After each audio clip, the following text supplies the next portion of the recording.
TC Spiritual Shepherd. Welcome back to the Spiritual Shepherd YouTube channel. Today we are going to be getting into some of the book recommendations that I recommend on the spiritual path or the entrepreneurial path or the freedom path, the sovereignty path. And I'm going to be giving you guys, this is just one small basis of what I have with me. I actually have significantly more books at home. The thing is that I'm house sitting right now. So one of the main things that I really want to get into are some of these different books that are very powerful. So the first one that is very powerful is The Master Key System. All of these books I will put below in my bookstore. But ultimately this one, it really gets into like question answers, 1, 2, 3, 4. You know, it has questions and things like this. So, you know, what is the result of any action based on a false premise? We can form no conception of the results which may actually occur. How may we know the truth? By a realization of the fact that truth is the vital principle of the universe and therefore omnipresent. The truth is omnipresent. It's always around us. So fantastic book, gets into the law of attraction, the law of assumption, and a multitude of things like this. This is a fantastic book as well. I also love how sturdy this book is. This book is by Thought Catalog Books. But ultimately, this is a book by Brianna West. The Mountain Is You. So this is actually similar to a book that I'm writing currently, as well as one other book called Vibrate Higher Daily. And I'm kind of blending that with my own knowledge about climbing the mountain. And it is really going to get into similar things like this book, Vibrate Higher Daily, and The 5 Hindrances, which is ultimately like a thing about you're on your way up to a mountain and there's things that might hinder you to get to the top of the mountain. And the top of the mountain is a mindset, by the way. It's definitely a mindset. So this is about a book about like self-sabotage, transforming, literally, I didn't even read that, transforming your self-sabotage. And then it says literally transforming self-sabotage into self-mastery, meaning that it can, like, one big thing that I've realized is that I struggle with worthiness. A big thing is like, yo, there's, 8 billion people in the world. There's 8. Logan, stop wanting it to go. Go. No.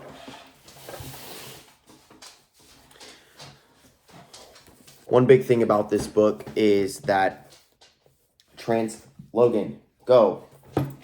Go. You get plenty of attention. Go. Get your ball. Go play. Go lay down. Go. Go. Go on. I love you. I love you.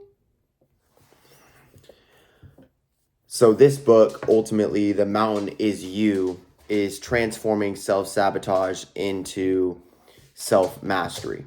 So this book is transformative. A lot of the things that I've struggled with is like worthiness and stuff like this. And this really helps to see that a lot of times I knew I already was worthy, but I didn't feel like I received that from the external, which maybe I was taught to receive it from. Very interesting. I have like my own intuitive abilities on my whole entire past and stuff. But the main thing, guys, is that this book will start to take your self-sabotaging vices, your addictions, your addictive personalities, your vice personalities, and really start to transform them and show you that those are some of your biggest wins in your life. So this is another good one. Talks about PTSD and self-sabotage and going through different childhood generational traumas and stuff like that. Okay, so the next book, one of my favorites, I always put this one, which is the Neville Collection. The Neville Goddard Deluxe Collection, which you guys already know I've read plenty of this book. Okay, so one of the main ones I'm going to read right now, I believe it's right in here. The I Am. Let's keep going.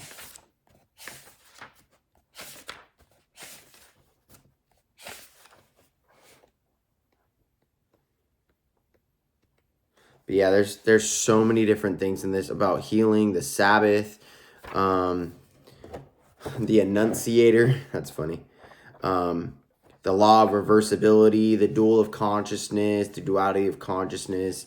There's just like so many different like just golden, not even nuggets, like just like gold in this book. And it all really talks about the law of assumption. Obviously, you can see Yeshua the Christ with a halo, a light vibrating halo all around him.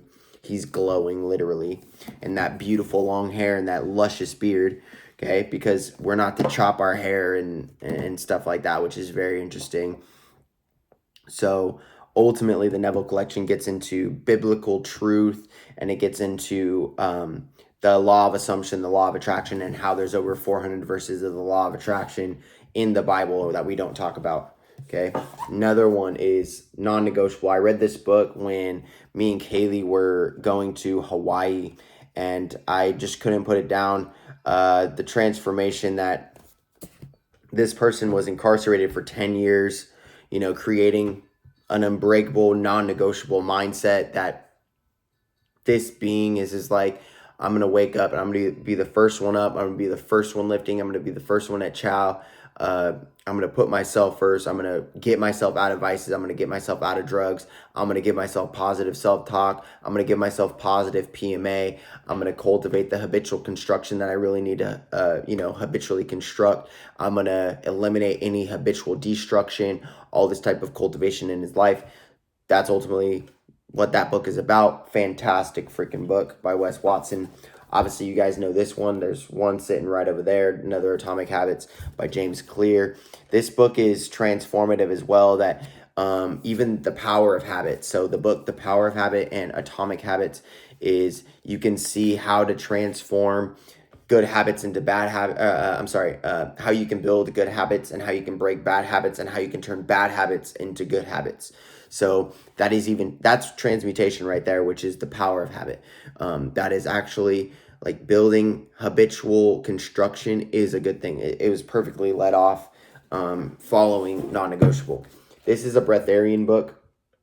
So it really gets into a lot of different things like the natives, dry fasting. It gets into darkness, consciousness, retreat, Christ, cosmic consciousness, silence, oneness, unison, one sun, most high, the temple. It gets into high frequencies. It gets into a multitude of things. This is Life Without Food and the Timelessness of Spiritual Messages of the North American Indians. I would say the North American Aboriginal Indigenous, and then obviously the raw material. The raw material is a fantastic book. This is a question answer book, which means that there's a questioner and then there's an answer, and ultimately it's from this being Ra, which is a body mind soul complex, or body mind spirit soul complex, that is answering from a higher dimensional plane to lower dimensional beings, hopefully giving them intuitive knowledge and wisdom that can lead them to higher dimension and help them ultimately evolve within themselves. So these are some of the great books that I love.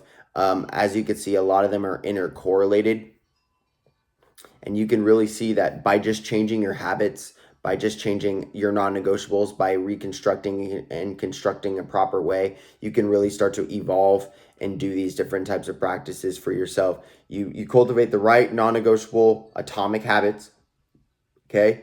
Those atomic habits might be reading the Bible differently, as in